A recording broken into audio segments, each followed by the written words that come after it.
Hello and welcome. This video will pertain to Kerry Roberts in the Massachusetts versus Karen Reed case. Thank you for being here, and as always, I will leave the links to everything in the description below.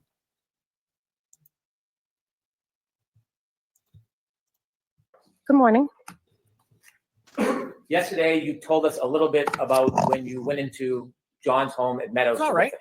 Yes, And I recall you said that you did not see him there. correct. At some point you left?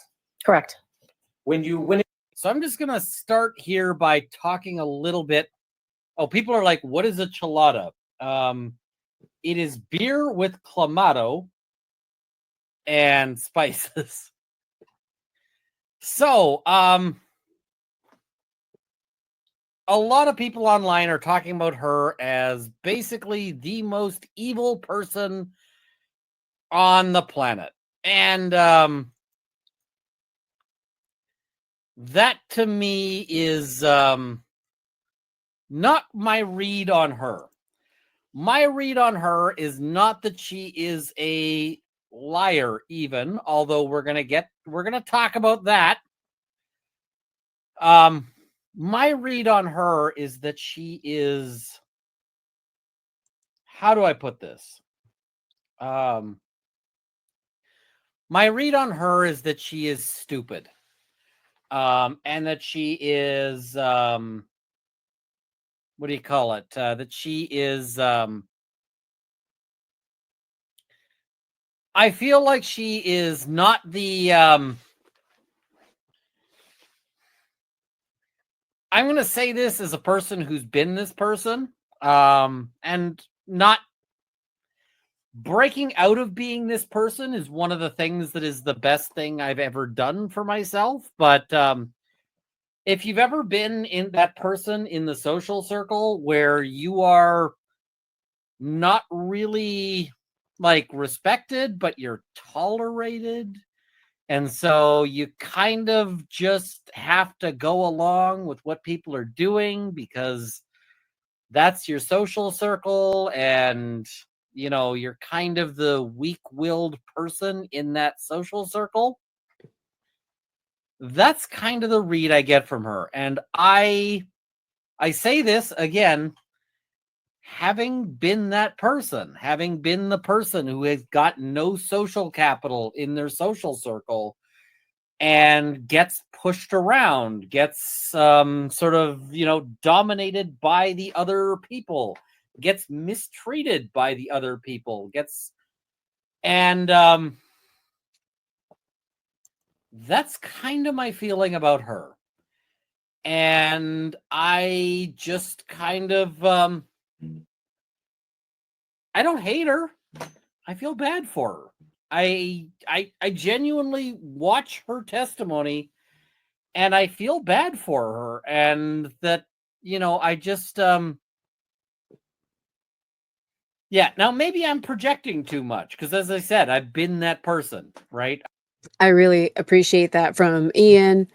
For those of you who don't know, Runkle of the Bailey, Ian Runkle is an attorney in Canada. And I was going to say, I think he is projecting a bit, but I also agree with him that she's not.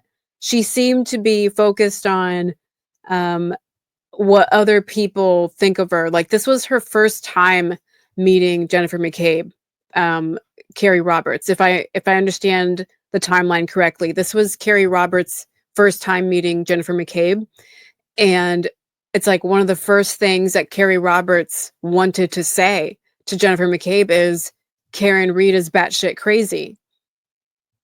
Like, what was that about? Like, she's batshit crazy. Like, she can't find her boyfriend, you know? Like, I will never understand why Peggy O'Keefe, Jennifer McCabe, and Kerry Roberts admit to being cold to Karen Reed. Like, they admit on the stand, like, they're not lying about how they feel about her. They're not even trying to hide it. And I don't know how they think that's helping them. I don't know how they think that's helping their case against her, because it further proves that Karen Reed was outcasted. And Kerry Roberts took it upon herself to outcast Karen Reed even more. against Jennifer McCabe, even though Kerry Roberts had just met Jennifer McCabe that day. It's like, why is Kerry Roberts looking to Jennifer McCabe as if Jennifer McCabe is more socially acceptable? You know, whatever Jennifer McCabe is doing that morning is more socially acceptable than what Karen Reed was doing. Like, why didn't Kerry Roberts like Karen Reed? Why didn't Jennifer McCabe like Karen Reed? And why didn't Peggy O'Keefe like Karen Reed? You know, like all these women, and none of them are consoling her. None of them are showing any compassion whatsoever. They're just like, oh, she's batshit crazy. Like, this is her boyfriend. Hello? Like, it's ridiculous. So that's my impression of Kerry Roberts. I think Kerry Roberts cares about what other people think of her, which is sad. I agree with Ian. It is sad. Like, you shouldn't really care what other people think of you, unless you're doing fucked up shit, you know, unless you're not, you know, fighting the good fight or walking the right path, whatever you want to call it. Like, if you're living a bad life and making bad decisions, you know, maybe you should care what people think about you. You know, maybe you do want some accountability, you know, but otherwise, if you are like walking in your own path and you know that you're doing the best you can, and you know, like, who gives a shit what anybody thinks about you? You know, like, I've never needed that. I've never needed this outside validation. You know, like, I just never needed it. I always hung out with who I hung out with. And there were times that I was popular, but it wasn't like that. It wasn't like I wanted to be, you know, it wasn't I'm just saying, like, and I at lunchtime in school I would like sit with the outcasts. Like, I wouldn't sit with the popular kids. Like, I'm just saying, like, I never cared what other people thought about me. I'd always be myself. And sure, I know how to communicate with people, you know, and when you communicate with people, you do want to sort of align with them as a way to communicate with them better, as a way to see eye to eye on things. You know, it's about harmony, right? But it's clear that Kerry Roberts isn't about harmony. She's not. So what is she about? She's about thinking that Jennifer McCabe needs to think she's not crazy. It's like, by calling Karen Reed crazy, Kerry Roberts is not crazy. Like, you know, it's like Jen, she's crazy. I'm not crazy, but she's crazy. Like, why? It's an emergency. Why do you have to tell Jennifer McCabe that Karen Reed is crazy? It's an emergency, you know? And that's how I know that Kerry Roberts, for whatever reason, cared about what Jennifer McCabe thought of her in that moment. She felt a need to connect with Jennifer McCabe in that moment and say, she's crazy. Like, we can stick together because she's crazy, right? I'm normal and you look normal. You look like you're in the cool club, right? That's my impression of Kerry Roberts. Very a disingenuous person for sure. I've been that person who's in a bad circle because that's all you got. And now that I'm out of it, I never want to be that person again. I never want to be in that situation again. I would rather be alone and not have anybody to talk to than to be that again. But that's what I get from her. And I don't think she's trying to lie. I don't think she's coming in and trying to deceive. I don't feel that is what she's doing.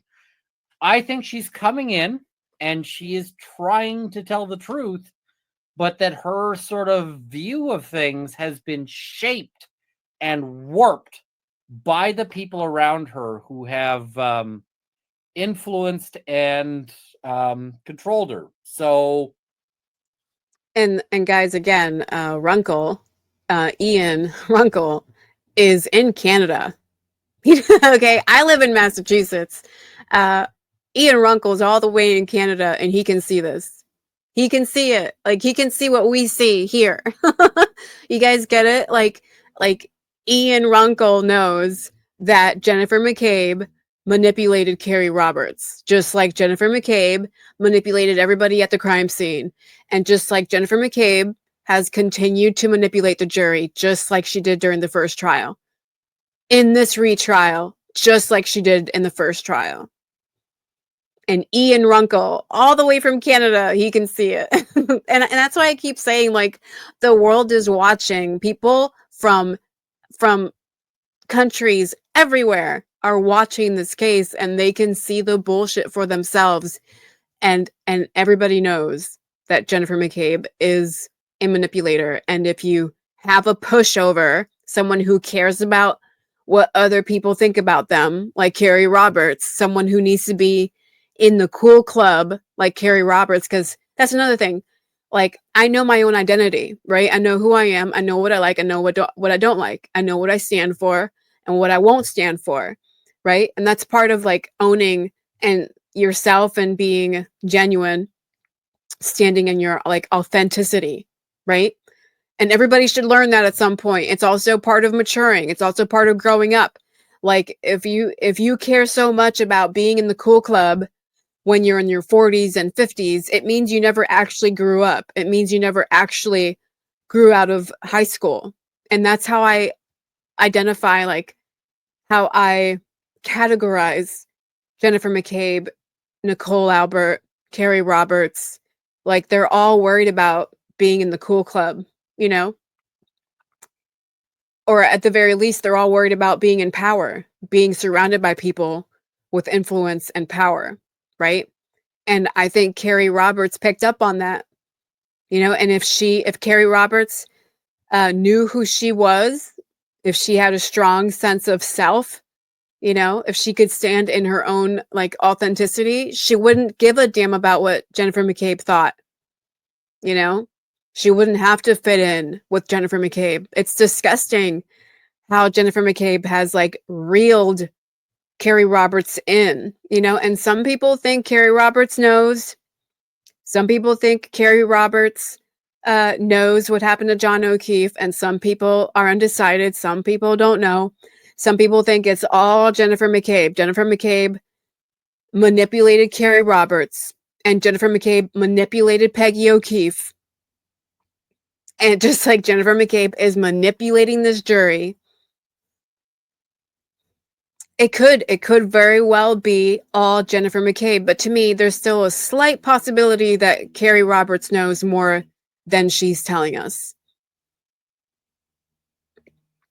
To me, we will never know how much Kerry Roberts knows, you know?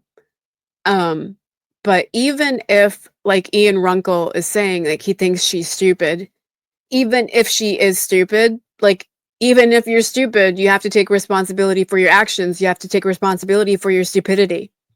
You know, that's the sad truth.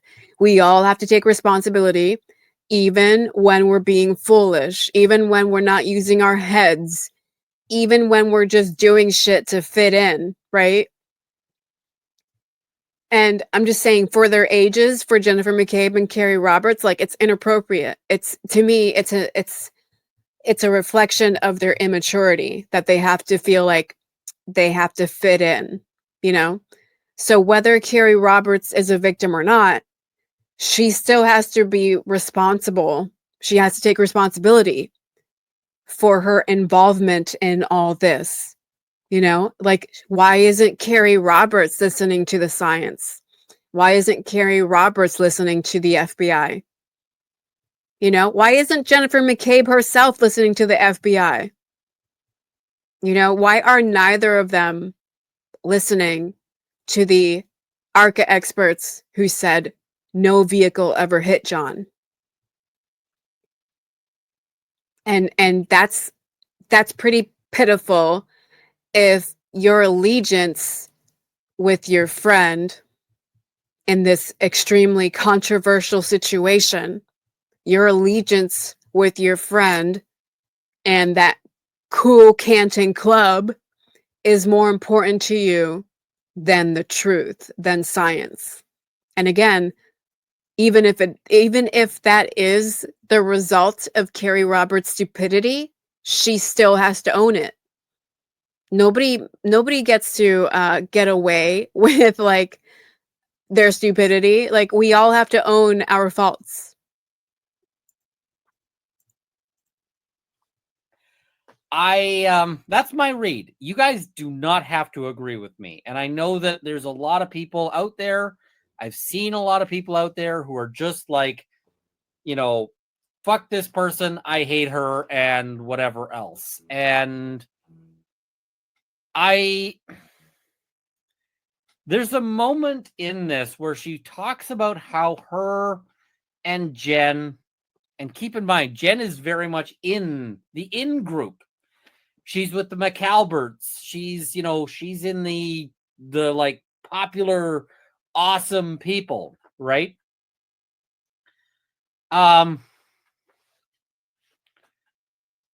Jen didn't have time for her, from what we hear. And then Jen, suddenly, when this happens, Jen does have time for her. Jen is spending time with her. Jen likes her. Jen, and they're having little meetings. They talk about their evidence. They talk about all of this stuff. And now she is, now she's in the in group. And here's my thinking, and I hate to say it, but here's what I'm thinking.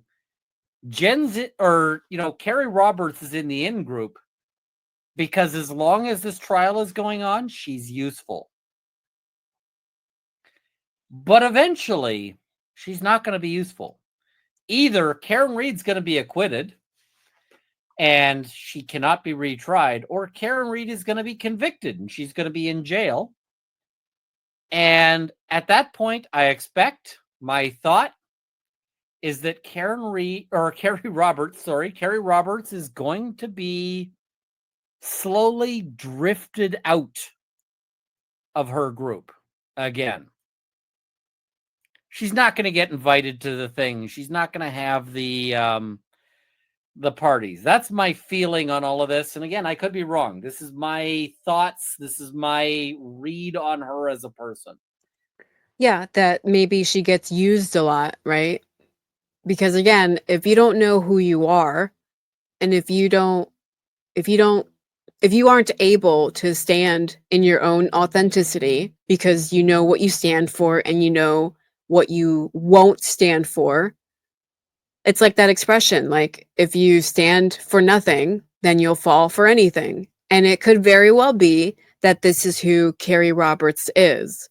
She doesn't actually stand for anything, so she falls for anything. But she's certainly drawn to people she thinks are in the cool club, in the cool Canton club. And she wants to belong. She wants to fit in. Like right?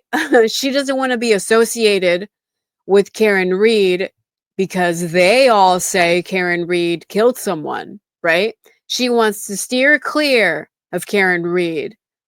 It's like she's so concerned that by showing any kind of compassion or kindness toward Karen Reid, it would be like enabling a murderer, right? That's like in Kerry Roberts' head. And I'm not saying I know this for a fact. It's just an example, like a scenario.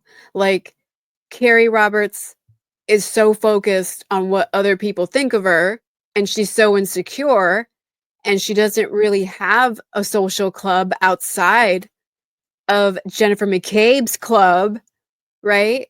Of course she's going to go where Jennifer McCabe goes. Of course she's going to allow Jennifer McCabe to manipulate her, even if Kerry Roberts doesn't realize it. It's always a choice. We always have a choice. And it's Kerry Roberts' choice to be manipulated. It's Kerry Roberts' choice to be so afraid about what other people think of her that she wants to so distance herself from Karen Reed that she will align herself with Jennifer McCabe. The irony here that Kerry Roberts is portraying Karen Reed as the problem when we all know that Jennifer McCabe and her clan are the problem. And yet Kerry Roberts is assuming she's on the right side. Such irony. And I see this as a fucking tragic arc. And I think she is trying to be an honest witness. I think she's trying to do what's good, but I think that because she's sort of the vulnerable person, she's having these things pushed on her, and she's coming to believe them because that's how people work. People think if you are saying something wrong that you must be lying, and that's not how that works. You can be saying something wrong because somebody has convinced you that that's the case. And I think that's her situation, is that people have convinced her that she heard things. People have convinced her of various things, and she believes them.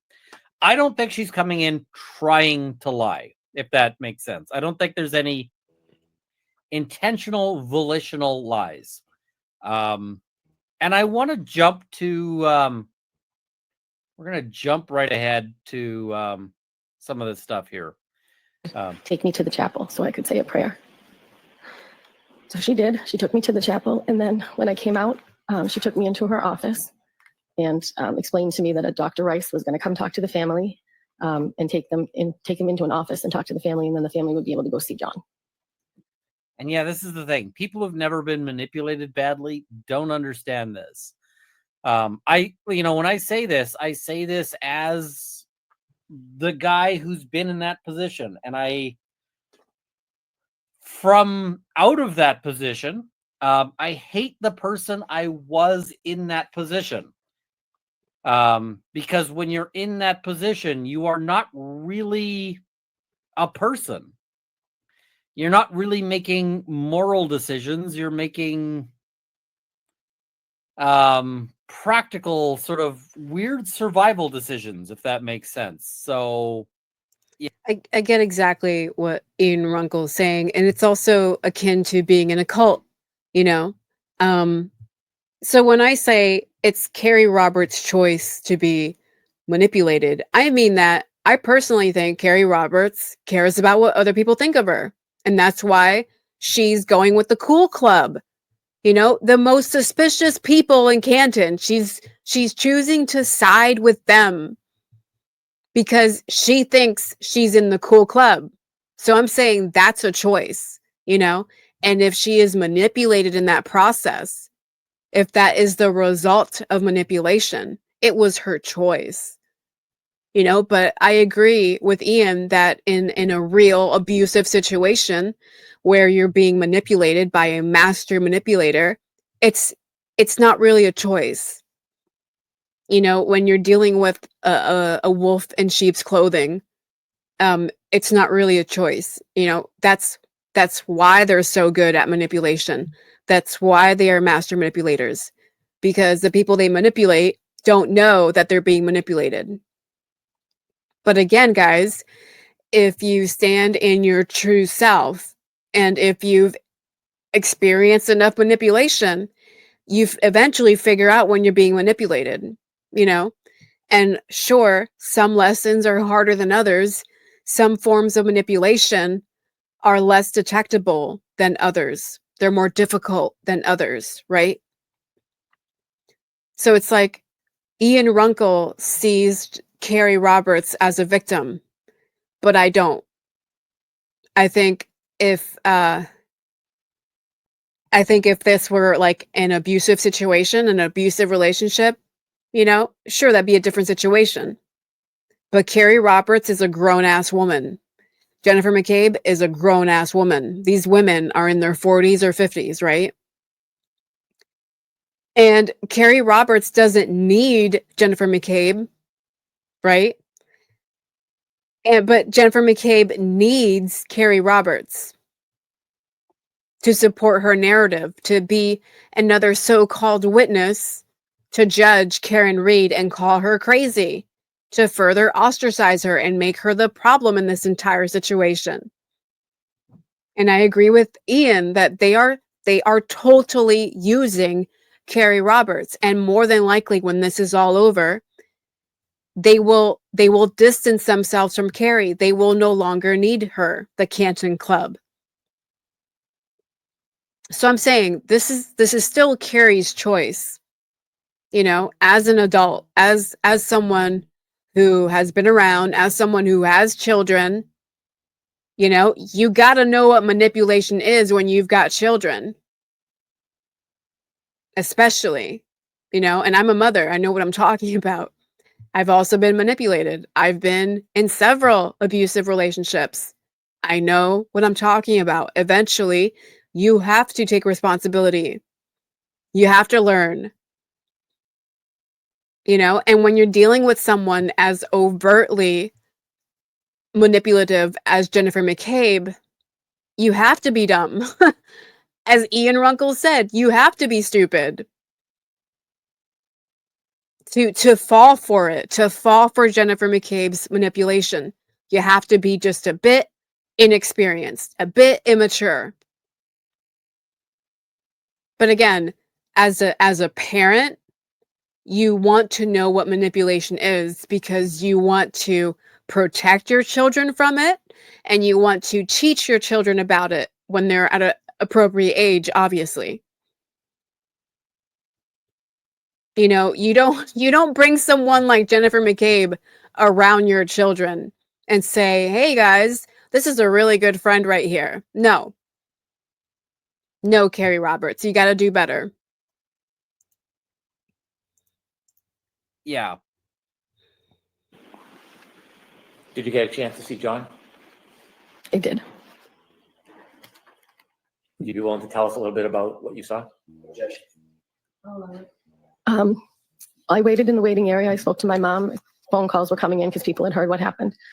And Mrs. O'Keefe, the family went in to see Dr. Rice. I watched them go in. I watched them walk down a hallway. And then when they came back out, Mrs. O'Keefe told me he was gone.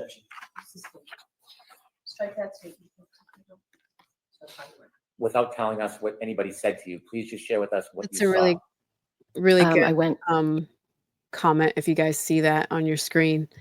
Someone commented on Ian Runkle's live, and it reads, "It is very difficult to act with integrity from a place of vulnerability and weakness."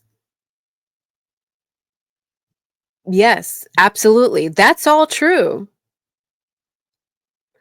But I don't see Kerry Roberts as a victim. I don't. I agree she's being used, but I'm saying she volunteered herself to be used. She immediately called Karen Reed crazy, even though she's known Karen Reed longer. She's had far more interactions with Karen Reed than she's had with Jennifer McCabe.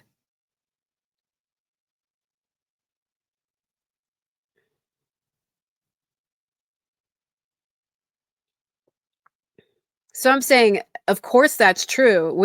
We are perfect prey for predators. This is true across the animal kingdom. And don't forget, you are a mammal as well, even as a human being. That any animal, any creature, any human who is vulnerable and weak is perfect prey for a predator like Jennifer McCabe.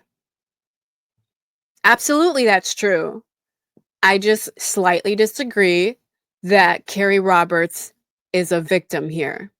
To me, Kerry Roberts needs to educate herself about this case. Because I have, and I know the truth, and she's right there.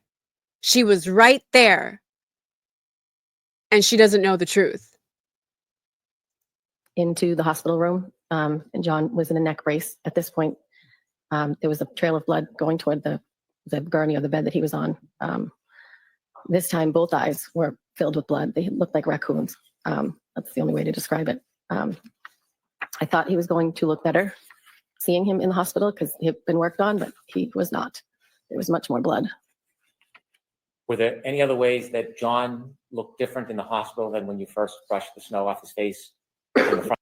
And I will give Kerry Roberts credit here in that her sadness about John is far more authentic than Jennifer McCabe. I feel like Jennifer McCabe hasn't really shown any real sadness for John, despite Jennifer McCabe being more familiar with John. Right? Despite Jennifer McCabe during the first trial saying John O'Keefe was her friend and she loved him. To me, Kerry Roberts seemed to love John. She seemed to care about him. And just the messages that were shown in the hearings within this week, that Kerry Roberts was texting Jennifer McCabe, and Kerry was saying to Jennifer, I can't get the sight of his body out of my mind. Like him on the lawn out of my mind. Like Kerry Roberts, there's evidence here that Kerry Roberts was genuinely deeply impacted by what happened to John O'Keefe. What's unfortunate about this is that Jennifer McCabe swooped in to catch Kerry Roberts. And so Kerry Roberts and Jennifer McCabe are now trauma bonding. Only that Kerry Roberts is the only one really trauma bonding. I don't think Jennifer McCabe is traumatized whatsoever.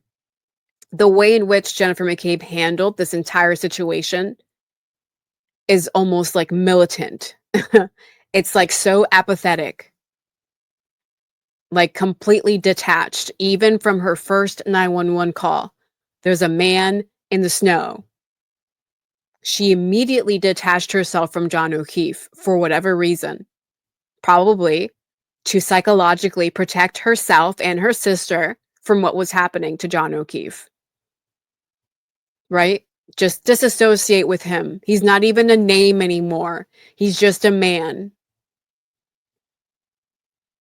So Kerry Roberts is trauma bonding with Jennifer McCabe. But foolishly, Kerry Roberts thinks Jennifer McCabe is trauma bonding with her. You know, she thinks it's reciprocal, but it's not. And it's so clear when Jennifer McCabe is on the stand this week talking about, you know, we bonded over this, you know, we were together, we experienced this together. Like, you guys didn't experience that together. It wasn't like Kerry Roberts and Jennifer McCabe were victimized by this. This situation that Jennifer McCabe's sister and brother-in-law and friends created. I think Kerry Roberts is genuinely sad. I think she's traumatized. But I do not for a second think that Jennifer McCabe and Kerry Roberts feel the same way, like Jennifer McCabe portrays it. That is such bullshit. To me, Jennifer McCabe is mirroring Kerry Roberts. Jennifer McCabe is using Kerry Roberts for how someone should feel about this situation. Without Kerry Roberts, Jennifer McCabe wouldn't know how to be compassionate about this situation. Jennifer McCabe wouldn't know how to cry about this situation. That's what I think. Kerry Roberts feels for John. She cares for him, and she is still sad about it 3 years later.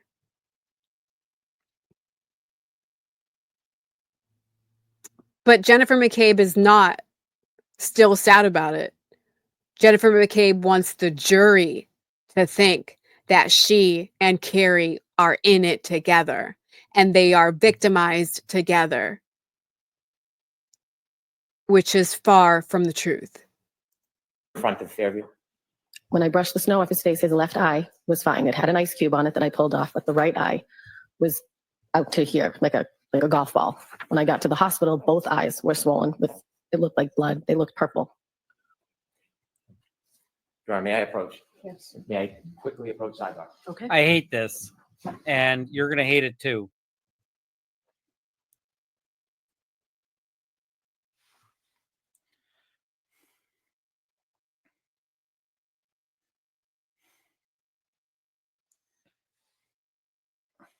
I also hate that they zoom in on the family.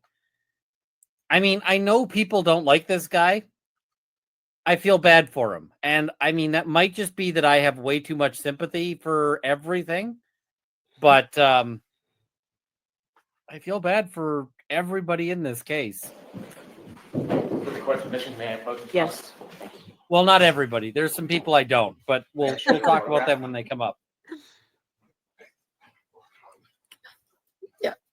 Recognize that. Yes, I do. That how John looked. Yes, he did. I asked that the camera not film that, please. I'd ask that the camera not film that, she says, after the camera has filmed it. Yeah. I'd like to mark this as an exhibit. I will not publish it.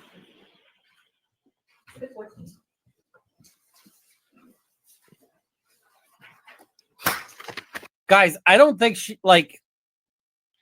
I'm going to call out some of the people on Twitter that are on the Karen Reed side, because I'm just going to take this to one speed.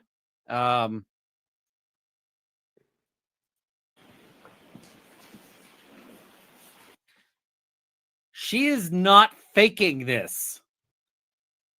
She is not faking this. And I agree with Ian. I agree. That's real. She just looked at the photo, which if you've been following this case, you've probably seen it. It's a photo of John O'Keefe at the hospital, and his eyes are puffy. It's a disturbing photo of John O'Keefe. But it is sad. It is traumatizing. And no one really knows what Kerry Roberts is feeling. No one really knows what that morning did to Kerry Roberts. Right? None of us know. None of us could possibly know. This is a unique experience for Kerry Roberts.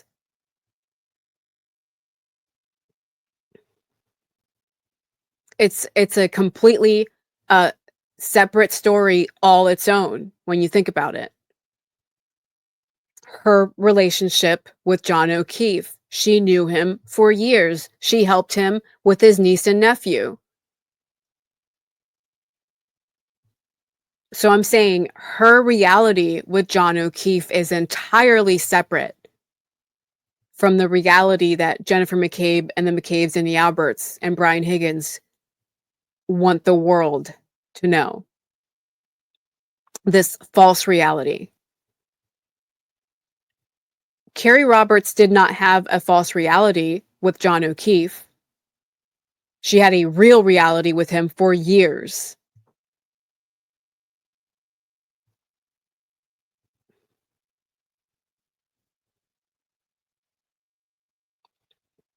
And I still say we will never know what Kerry Roberts knows. I feel like she knows more than she has said. But I know her sadness is real. Her trauma is real. And her trauma and her sadness is completely independent from that of Jennifer McCabe. And totally contrasted by Jennifer McCabe's lack of sadness, her lack of compassion so far. And the people who are like, listen, she's faking, blah, blah, blah, like, no, we can have some compassion for witnesses who are on a side we don't agree with. They just showed her a picture of her dead friend, and the whole reason was to make her legitimately cry. Like, this is legitimate. She's got legitimate, genuine feelings about the death of her friend, and they're doing this to make her cry in front of the jury because they want the jury to feel what she's feeling. But the people who are like, she is faking this, she's putting on an act, have lost the plot a little bit. And like, it's okay, guys, to have some compassion for the folks who, for people. This is actually a tragedy. And it's also okay to be mad at Brennan for showing her this picture. But we don't have to be like, she is like, no, this is real. I did not like seeing that on Twitter. And yeah, this is 100% objectionable tactic. I think she's going to, I think they'd get away with it in front of this judge. And I mean, be pissed at Brennan for making her do this in front of the, in front of the jury. And I'll stop it right there. But yeah, and Brennan did the same thing with Peggy O'Keefe. If you watched Peggy O'Keefe's testimony, Brennan made her talk about specific moments that occurred on January 29, 2022. And it's like Hank Brennan knew that when he would, by making Peggy O'Keefe talk about those moments, Peggy O'Keefe would become emotional. It's like Hank Brennan already knew. It's like a trigger. It's like a button. Just talk about this and she's going to cry. And he knew the same for Kerry Roberts. Just show her this picture and she's going to cry. And in both instances, Hank Brennan is trying to manipulate the jury. He's not trying to make the jury see John O'Keefe as a human being who was loved by his family and by his friends, because if that were true, Hank Brennan would stop fighting ARCA so much and let the science speak for itself, right? So what's the other reason it could be? Manipulation. Hank Brennan doesn't give a fuck about John O'Keefe. Hank Brennan talking to Peggy O'Keefe and to Kerry Roberts about specific things to make them cry about specific things that he knew they would cry about because both of them love and care about John O'Keefe. Hank Brennan is implanting this sadness as a way to emotionally sway the jury, that these people are suffering and they need justice. So just say she's guilty. That's my take on it. These people are suffering, they're crying, they need justice. Karen Reed did it. That's Hank Brennan's agenda here. But anyway, I will leave the link to Runkle's live stream in the description below. Thank you for watching.